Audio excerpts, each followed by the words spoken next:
दोस्तों, भारतीय हिंदी सिनेमा की एक ऐसी अभिनेत्री जिसकी खूबसूरती, मुस्कुराहट, सादगी ने हर दिल में घर कर लिया था। यह फिल्मी जगत का वो नगीना थी जिसकी चमक से आज भी हिंदी सिनेमा रोशन है। ये रातें, ये मौसम, नदी का किनारा, ये चंचल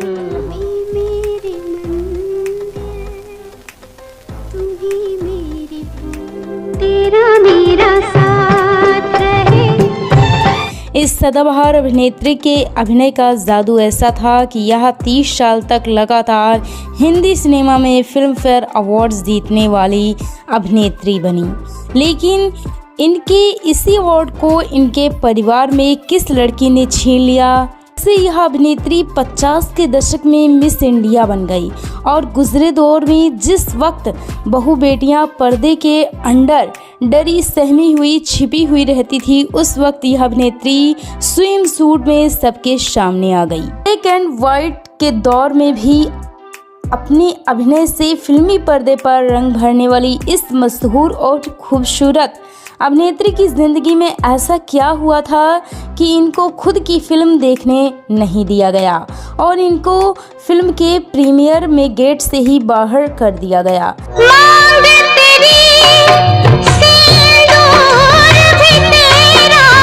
दिल का भंवर करे पुकार, प्यार का राग सुनो।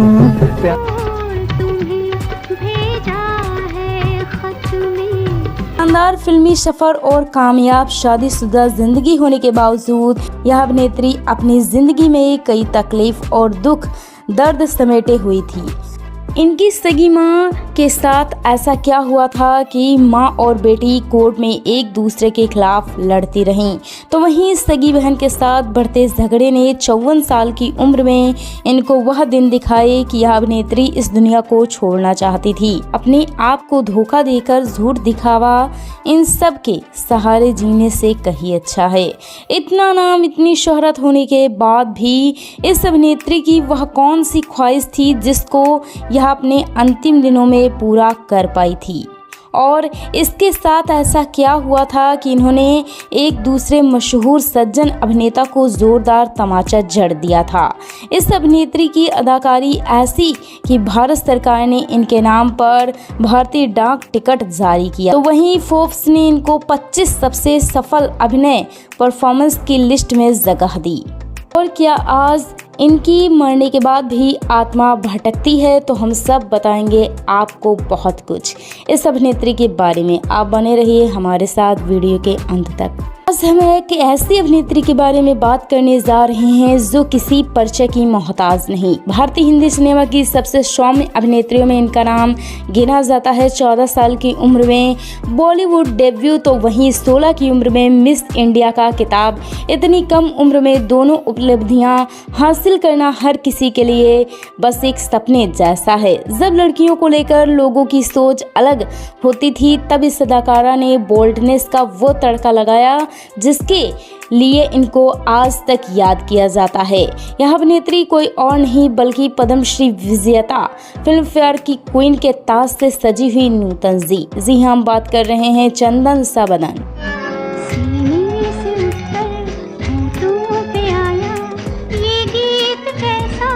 आपको नूतन जी की जिंदगी और उनके सुख दुख के बारे में बताएंगे। उससे पहले आइए नजर डाल लेते हैं उनके परिवार, पढ़ाई लिखाई और इनके शुरुआती फिल्मी सफर के बारे में। नमस्कार, आप सभी का स्वागत है बॉलीवुड फिल्मी टूर डॉन के इस एपिसोड में। नूतन का जन्म 4 जून 1936 को मुंबई में एक पढ़े लिखे संपन्न फिल्मी परिवार में हुआ था। इनके पिता श्री कुमार सेन समर्थ थे जो हिंदी सिनेमा में फिल्म निर्देशन और कवि हुआ करते थे, तो वहीं इनकी मां का नाम था शोभना समर। शोभना भी 40 के दशक में हिंदी सिनेमा की एक मशहूर उम्दा अभिनेत्री रहीं, तो वहीं नूतन की नानी रतनबाई भी अभिनेत्री और भजन गायिका रही थी। नूतन की 2 छोटी बहनें थी, तनुजा और चतुरा, तो वहीं इनका भाई था जयदेव। नूतन बचपन से ही श्यामली, लंबी और पतली दुबली लड़की थी, इसलिए उनके आसपास के लोग उनको खूबसूरत नहीं मानते थे। सावन का महीना, पवन करे जिसकी वजह से नूतन अक्सर बचपन में भद्दे भद्दे तानों को सुनती थी। नूतन जब मात्र 9 साल की थी तो वह पहली बार उन्होंने एक फिल्म में बाल कलाकार के रूप में काम किया था। फिल्म का नाम था नल दे मैन, जिसको खुद इनके पिता ही बना रहे थे। नूतन के घर में सभी लोग फिल्मी दुनिया से जुड़े हुए थे, तो लिहाजा इनके उज्जवल भविष्य की जिम्मेदारी इनकी मां शोभना के ऊपर आ गई थी। नूतन तो एक गायिका बनना चाहती थी, इसलिए वह अक्सर स्टेज पर सिंगिंग करती थी, लेकिन इनकी मां इनको एक सफल अभिनेत्री बनाना चाहती थी। इसलिए इनकी मां ने साल 1950 में खुद की निर्देशित फिल्म हमारी बेटी में 14 साल की नूतन को दुनिया से रूबरू कराया। हालांकि यह फिल्म चल तो नहीं पाई, लेकिन नूतन ने इस फिल्म से सबका ध्यान अपनी तरफ जरूर खींचा। इसके बाद नूतन बैक टू बैक 3 फिल्में सवाब, हम लोग, नगीना में काम किया, लेकिन यह तीनों फिल्में भी फ्लॉप हो गई थी। आपको बता दें, नूतन की फिल्म नगीना का जब प्रीमियर हुआ तो नूतन भी इसको देखने वहां पहुंची थी। नगीना फिल्म को उस दौर में एडल्ट फिल्म का दर्जा मिला था। लिहाजा जब नूतन गेट के अंदर जाने लगी तो वहां खड़े चौकीदार ने नूतन को रोक लिया, यह कहकर कि यह फिल्म 18 साल के लोगों के लिए है। लेकिन नूतन चौकीदार से कहने लगी वह भी इसी फिल्म की हीरोइन है। चौकीदार ने उनकी इस बात पर यकीन नहीं किया और इनका हाथ पकड़कर उस हॉल से बाहर कर दिया। इस प्रकार नूतन खुद की फिल्म के प्रीमियर से बाहर हो गई। मुझे इसकी कोई परवाह नहीं। शुरुआती फिल्म के फ्लॉप होने के बाद इनकी मां ने इनको भारत देश से बाहर स्विट्जरलैंड में फिनिशिंग स्कूल में पढ़ाई के लिए भेज दिया। वहां रहकर ने पढ़ाई की और अपने लुक्स पर काम किया और ठीक 1 साल के बाद वह फिर से भारत वापस लौटकर आई और आते ही अपनी मां की मदद से इनको एक फिल्म सीमा के लिए साइन कर लिया गया। इस फिल्म में इनके साथ फिल्म एक्टर बलराज साहनी थे। साल 1955 में यह फिल्म रिलीज हुई और यह फिल्म उस दौर की सुपर डुपर हिट फिल्म साबित हुई। फिल्म से नूतन को दिल खोलकर तारीफें मिली और अब वही लोग, वही रिश्तेदार, वही दोस्त जो नूतन को खूबसूरत नहीं मानते थे, अब वह नूतन को अपनी पलकों पर बैठा रहे थे। सीमा फिल्म के लिए नूतन को पहली बार फिल्म फेयर का बेस्ट एक्ट्रेस का अवार्ड भी मिला। इसके बाद तो इनकी जिंदगी दौड़ पड़ी, इन्होंने पीछे मुड़कर नहीं देखा। वो चांद खिला, वो तारे हंसे, ये रात अजब मतवारी है। और हीर बारिश, लाइट हाउस, बसंत छबीली, कभी अंधेरा कभी उजाला, अनाड़ी जैसी कई फिल्मों में काम किया और अपने दम से हिंदी सिनेमा का मान बढ़ाया। एक जबरदस्त अभिनेत्री तो थी ही, साथ में यह संगीत में भी अपनी रुचि रखती थी। इसलिए अपनी खुद की कुछ फिल्म जैसे हमारी बेटी, छबीली, पंगेस्ट में खुद की आवाज़ में गाने भी गाए हुए थे। नूतन जिस दौर में फिल्मों में काम कर रही थी उस समय बहू बेटियों को पर्दे में रहना पड़ता था, उनको अपने अंग प्रदर्शन की इजाज़त कतई नहीं थी। तो ऐसे में नूतन ने साल 1958 में दिल्ली का ठग फिल्म में पहली बार स्विम सूट पहन डाला। बेहद बोल्ड अंदाज में दिखी नूतन सबको हैरान कर रही थी। वह ऐसा करने वाली भारत की पहली अभिनेत्री थी। जहां एक तरफ इनके इस बोल्ड कदम की तारीफ हो रही थी तो वहीं समाज के कुछ लोग नूतन का विरोध और आलोचना भी कर रहे थे। इसकी कोई परवाह नहीं। स्विम सूट अभी शांत भी नहीं हुआ था कि नूतन फिल्म बारिश में एक बार फिर से बोल्ड सीन देकर पहले से लगी आग को उन्होंने और भड़का दिया, जिसके बाद नूतन काफ़ी चर्चाओं में रहने लगी थी। इसके बाद नूतन की गिनती टॉप एक्ट्रेसेस में होने लगी थी। मधुबाला, मीना कुमारी, माला सिन्हा, नरगिस, वैजंती माला, वहीदा रहमान, यह सभी अभिनेत्री भी उस समय नूतन के पीछे हो गई थी। ए मेडी मैड माने पागल, वो वाई बॉय बॉय माने लड़का। अरे मतलब इसका तुम्हारा। नूतन ने सोने की चिड़िया और सुजाता फिल्म में बेहद शालीनता वाला किरदार निभाकर अपनी बोल्डनेस वाली छवि को तोड़कर सभी के दिलों में जगह बनाई। नूतन कामयाबी के शिखर पर थी और नूतन ने धर्मेंद्र, बलराज साहनी, राजेंद्र कुमार, शमी कपूर, राज कपूर, देवानंद, सुनील दत्त, मनोज कुमार और अमिताभ बच्चन जैसे बड़े सभी सुपरस्टार्स के साथ काम किया। हम आपको यहाँ पर बता दें कि शमी कपूर और नूतन बचपन से ही अच्छे दोस्त थे। शमी कपूर और नूतन की बचपन से ही दोस्ती प्यार में बदल गई और यह दोनों शादी करना चाहते थे, लेकिन नूतन की माँ को यह रिश्ता पसंद नहीं था, इसलिए यह कहानी अधूरी रह गई। दूसरे सुपरस्टार राजेंद्र कुमार भी नूतन के प्यार में पागल थे। नूतन से शादी करना चाहते थे। एक एक्ट्रेस से शादी करोगे? बाबूजी, वो एक अच्छी और शरीफ लड़की है। और इसी उम्मीद में वह नूतन की मां से उनका हाथ मांगने पहुंच गए थे, लेकिन नूतन की मां ने उनका हाथ तो नहीं दिया, भला बुरा बोलकर जलील किया और घर से निकाल दिया। मैं कहती हूँ, मेहरबानी करके आप यहाँ से चले जाइए। नूतन की मां को फिल्म एक्टरों का यूं नूतन की तरफ आकर्षित होना नहीं भाया और साल 1959 में इनकी शादी भारतीय नौसेना के लेफ्टिनेंट कमांडर रजनीश बहल से कर दी गई। शादी के कुछ दिन पहले ही नूतन की फिल्म सुजाता रिलीज हुई थी, जो एक जबरदस्त हिट फिल्म थी और इस फिल्म के लिए नूतन को अपना दूसरा बेस्ट एक्ट्रेस का फिल्म फेयर अवार्ड भी मिला था। शादी के बाद नूतन फिल्मों में काम नहीं करना चाहती थी। साल 1960 में फिल्म निर्माता विमल रॉय नूतन के पास एक फिल्म बंदनी का ऑफर लेकिन नूतन ने इस फिल्म को करने से मना कर दिया क्योंकि वह गर्भवती थी और फिल्मों से दूर रहना चाहती थी। लेकिन पति के कहने पर नूतन ने हाँ कर दी। फिर नूतन ने साल 1961 में एक बेटे को जन्म दिया, यानी मोहनीश बहल, और साल 1963 में इनकी फिल्म बंदनी रिलीज हुई। यह film super duper bumper hit हुई। बॉलीवुड की ऑल टाइम क्लासिकल बुक में इस फिल्म को शुमार किया गया। फोर्ब्स, बीबीसी, आउटलुक जैसी सभी मीडिया ने नूतन की इस एक्टिंग को वर्ल्ड की बेस्ट एक्टिंग परफॉर्मेंस मानते थे। गजब की अदाकारी के बलबूते पर नूतन को अपनी जिंदगी का तीसरा बेस्ट एक्ट्रेस का फिल्म फेयर अवार्ड मिला। इसके बाद नूतन ने 60 के दशक में छलिया, तेरे घर के सामने, खानदान, दिल ने फिर याद किया, रिश्ते नाते, सरस्वती चंद्र जैसी कई हिट फिल्मों में काम किया।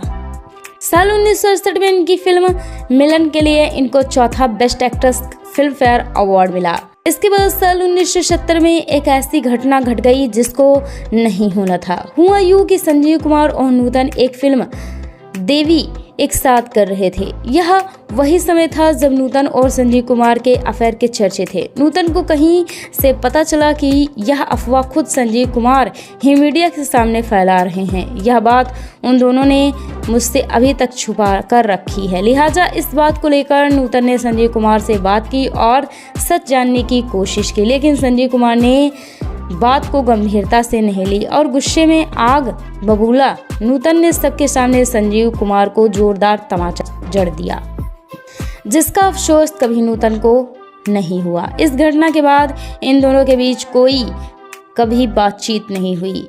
मान लो आज से मैं तुम्हारे लिए मर चुका हूँ।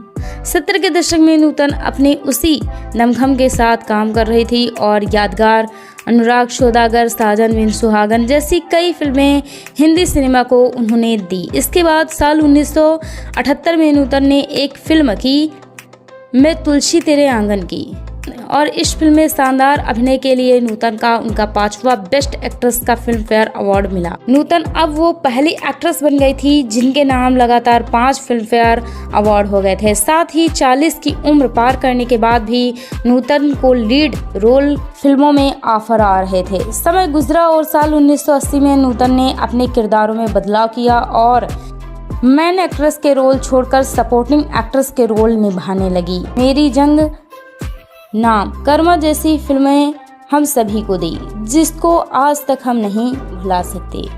नूतन जब फिल्मी जगत में आई थी तो उनकी ख्वाहिश थी कि वह दिलीप कुमार के साथ काम करे, उनकी हीरोइन बने, लेकिन उनका जवानी के हर सपना कर्मा फिल्म में जाकर पूरा हुआ, जिसमें उन्होंने दिलीप कुमार की पत्नी का रोल अदा किया।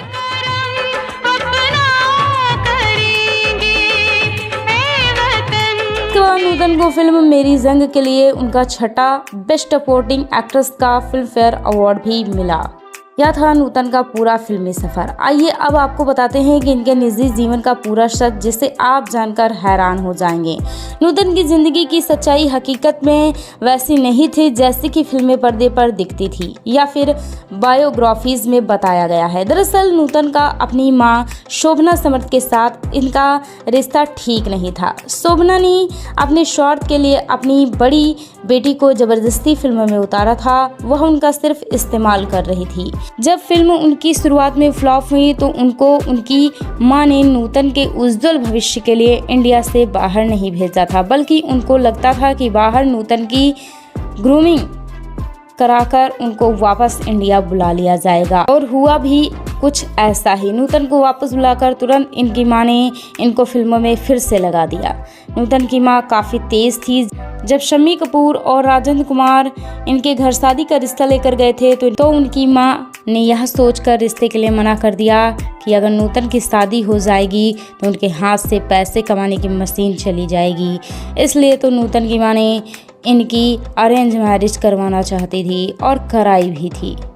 अपनी पसंद का लड़का उन्होंने देखा, यह सोचकर उनको यह अपने काबू में रखेंगी। लेकिन इनकी यह सारी चाल उल्टी पड़ गई, क्योंकि इनके इसी पति ने नूतन की मां का स्वार्थ और लालच की भावना को पहचान लिया और उनको सचेत कर दिया, जिसका नतीजा यह हुआ कि कुछ समय बाद नूतन और उनकी मां के बीच लड़ाई हो गई। नूतन और उनकी मां के बीच फंड्स और इनकम टैक्स की बचत को लेकर झगड़ा हो गया। करूं क्या मुंह लेकर इस दुनिया के सामने जाऊं, जिसके बाद नूतन ने अपनी मां शोभना पर यह आरोप लगाया था कि उन्होंने उनके साथ पैसों की धोखाधड़ी की है। इसके बाद आलम यह हो गया था कि मां और बेटी दोनों एक दूसरे के लिए दुश्मन बन गए। लेकिन यह तो ना होता जब हुआ। 1 मिनट पहले आप मेरी नज़र में क्या थी और अब आज मुझे हर चीज़ से नफरत हो गई है, अपने आप से नफरत हो रही है। और नूतन ने अपनी मां के खिलाफ पुलिस में केस कर दिया और यह केस कोर्ट में चला गया। मीडिया रिपोर्ट्स के मुताबिक नूतन ने 20 साल अपनी मां से बात नहीं की और ना ही कभी उनका मुंह देखने की कोशिश की। दुश्मनी इस कदर थी कि एक बार नूतन काम से चेन्नई के लिए जा रही थी। जैसे ही वह जाने के लिए प्लेन में घुसी तो वहां अपनी मां को देखकर गुस्सा हो गईं और उस प्लेन से उतर गईं और दूसरे प्लेन से टिकट लेकर साल 1983 और 1984 में जाकर इस केस का फैसला आया और नूतन की मां शोभना को नूतन के पैसे वापस करने पड़े। मुझे नहीं मालूम था दौलत आदमी को ऐसा बुज़दिल बना देती है। नूतन की शादीशुदा जिंदगी वह तमाम मुश्किलों से भरी थी जो वह कभी नहीं चाहती थी। लेकिन नूतन अपनी दुख तकलीफ को किसी को भी नहीं बताना चाहती थी। नूतन के पति रजनीश बहल भी काफ़ी परेशान करते थे। रजनीश भी नूतन के साथ अच्छा व्यवहार नहीं करते थे। वह नूतन के आए दिन उनकी सहेलियों और करीबियों के सामने बेइज्जती कर देते थे, जिसकी वजह से नूतन से लोगों ने रिश्ते तोड़ दिए थे, जिसका नूतन को बहुत दुख हुआ था। इनके पति नूतन को हमेशा अपने कंट्रोल में रखना चाहते थे। बताया जाता है कि नूतन ने अपने पति के कहने पर ही संजीव कुमार को थप्पड़ जड़ दिया था। वह ऐसा करना नहीं चाहती थी, लेकिन पति के दबाव में आकर ऐसा उन्होंने कर डाला और उनके कहने पर ही संजीव कुमार से हमेशा के लिए दूरी बना ली। पास कोई जवाब नहीं। इसका सब कुछ सहते सहते नूतन जिंदगी से निराश हो गई थी। वह एक बनावटी जिंदगी जी रही थी, दुनिया के सामने हंसती थी और घर में उतनी ही दुख तकलीफ के साथ रहती थी। उनके मन में जिंदगी को खत्म करने के विचार आने लगे थे। वह अकेले में बस मरने के बारे में सोचने लगती थी और ऐसे में कुछ समय बाद ही साल 1990 में नूतन के सीने में दर्द हुआ। डॉक्टरों ने चेकअप किया तो पता लगा कि नूतन ब्रेस्ट कैंसर है। कैंसर की बात सुनकर जहाँ लोग दुखी हो जाते हैं तो वहीं नूतन अपनी इस बीमारी को सुनकर खुश हो गईं और अपनी सहेलियों से बोली, अब मैं जिंदगी से मुक्त हो जाऊंगी। अब आप खुद ही इस बात से अंदाजा लगा सकते हैं कि नूतन अपनी जिंदगी से किस कदर परेशान थी। साल 1989 में रिलीज हुई फिल्म कानून अपना की जिंदगी की आखिरी फिल्म बन गई थी, क्योंकि 21 फरवरी 1991 को नूतन का कैंसर के चलते निधन हो गया था। एक हिंदी सिनेमा का चमकता सितारा इस दुनिया से हमेशा के लिए बुझ गया। मुझे आज्ञा दे कि मैं तेरी गोद में आकर सो जाऊं। मैं तो तेरी वो संतान हूं जिसका मन तप रहा है, शरीर चुलस रहा है। नूतन की मौत से उनकी मां शोभना को जरा सा भी दुख नहीं हुआ था। जिंदगी भर कमाने वाली नूतन दुख तकलीफ में दुनिया से चली गईं। उनके अंदर जीने की ख्वाहिश ही खत्म हो गई थी और समय से पहले वह इस दुनिया से रुखसत हो गईं।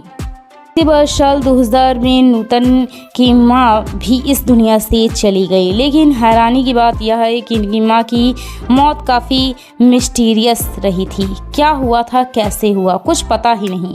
लेकिन इनकी मां की मौत अविश्वसनीय उसको माना गया। इसके बाद कुछ ऐसा ही दोबारा हुआ। साल 2004 में जब इनके पति रजनीश की मौत हो गई। बताया जाता है कि रजनीश के अपार्टमेंट में आग लग गई और वह उसमें फंस गए। फायर ब्रिगेड के अधिकारी ने बताया कि हालत इतनी बदतर नहीं थी, जहां सभी आम लोग वहां से भागकर चले गए, लेकिन आर्मी ऑफिसर जिनको इस सब दुर्घटनाओं से निकलने की ट्रेनिंग दी जाती है, बस वही नहीं भाग पाए। लेकिन इस घटना के चश्मदीद ने एक बड़ा ही हैरत अंगेज बयान दिया। जब वहाँ नीचे उतरकर भाग रहा था तो उसने देखा कि रजनीश बहल निकलने को ही थे, लेकिन उनको ना जाने कहां से एक धक्का लगा और वह अंदर की तरफ गिर गए, मानो जैसे किसी ने पीछे से पकड़कर उन्हें खींच लिया हो। अंदर गिरते ही अचानक से खिड़की बंद हो गई और रजनीश की इस हादसे से जलकर मौत हो गई। चश्मदीद के इस बयान के बाद तो नूतन के करीबी और आसपास के लोग यही मानने लगे कि उनकी मां शोभना और पति रजनीश की मौत अपने आप नहीं हुई, बल्कि उनको नूतन की आत्मा ने मारा है। और मैं ना उस घर में जाना चाहती हूँ, मेरे लिए वो घर उजड़ चुका है। नूतन की आत्मा इन दोनों से बदला लेना चाहती थी और इन दोनों की मौत से उनका यह बदला पूरा हुआ। नूतन की सहेली और लेखक ललिता बताती हैं कि इस भूत प्रेत की बात से इनको एक बात याद आई कि जो नूतन की मां शोभना ने उनको बताई थी कि बचपन में एक ज्योतिषी ने नूतन को देखकर उनकी मां से कहा था, यह कोई महान पवित्र आत्मा है जो इस धरती पर दोबारा नहीं आना चाहती, मगर कुछ था जो अधूरा रह गया, उसी को यह पूरा करने आई है। लेकिन यह बहुत दुखी भी है, इसलिए शाम को 5 बजे से लेकर सुबह 5 बजे तक रोती रहती है। और इस बात का ख्याल और रखना कि इस बार यह आत्मा कुछ भी अधूरा नहीं छोड़कर जाएगी, यह सब कुछ पूरा करके जाएगी। जब तक दुनिया को सच्चाई मालूम ना हो जाए मैं नहीं मरूंगी। नूतन की बहन तनुजा अपनी माँ के साथ रहती थी, उन्होंने भी अपनी माँ का साथ दिया था, जिस वजह से नूतन की अपनी बहन के साथ भी रिश्ते काफ़ी खराब हुए थे।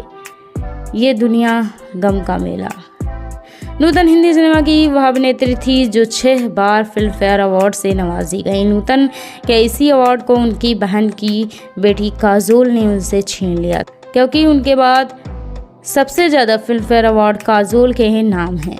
तो वहीं साल 1974 में पद्मश्री अवार्ड से भी सम्मानित की गई। नूतन ने कम से कम उम्र में ही मिस इंडिया का खिताब भी जीता और मिस इंडिया भी बनी थी। नूतन के अंदर हुनर कूट कूट कर भरा था, वह टॉप अभिनेत्री थी, उनके पास वह सब कुछ था जिसको सभी लोग पाने की ख्वाहिश रखते थे। इतना सब कुछ होने के बाद भी नूतन अपनी ज़िंदगी में रिश्तों के बीच पिस कर रह गई थी। सगी माँ ने पैसों के लिए बेटी को मरने के लिए छोड़ दिया, सगी बहन बड़ी बहन के खिलाफ हो गई, पति ने भी कभी इज्जत नहीं की, हमेशा जिल्लत भरी जिंदगी दी और इसी वजह से नूतन हमेशा के लिए मौत मांगती थी, जिंदगी से दूर भागती थी और एक दिन वो हम सबको अपनी यादों के बीच अकेला छोड़कर चली गई। मेरे पास इस अन्याय का कोई जवाब नहीं है। नूतन को हमेशा उनके शानदार काम के लिए याद किया जाएगा। जब तक हिंदी सिनेमा का वजूद जिंदा है तब तक वह नूतन भी हमारे बीच जिंदा रहेंगी। नूतन अपने पीछे अपने बेटे मोहनीश बहल को छोड़ गई। मोहनीश बहल भी हिंदी सिनेमा के एक मंझे हुए एक्टर हैं। वो भी अपनी मां की तरह फिल्मों में हर तरह के किरदार निभाकर लोगों के बीच बने हुए हैं। तो दोस्तों, आपको क्या लगता है कि क्या नूतन ने ही अपनी मां और पति को मारा है? आप उनकी आत्मा वाली बात पर कितना यकीन करते हैं, हमें कमेंट करके ज़रूर बताएं। हम भी आपके इस जवाब का इंतज़ार करेंगे। नूतन के ऊपर बनाया गया हमारा यह पूरा शो आपको कैसा लगा? नूतन से जुड़ी हुई भी जानकारी अगर आपके पास है तो आप हमसे शेयर कर सकते हैं, और अगर हमसे कोई जानकारी अधूरी रह गई हो तो उसके लिए आप हमारी टीम को माफ़ करें। बहुत जल्द एक और नई सच्ची कहानी के साथ फिर से हाजिर होंगे। तब तक आप अपना और अपने परिवार का ख्याल रखें। आप सभी अपना प्यार यूं ही बना कर रखें और हमसे जुड़े रहें। धन्यवाद। चला उस पथ पे मुझे जिस पथ पे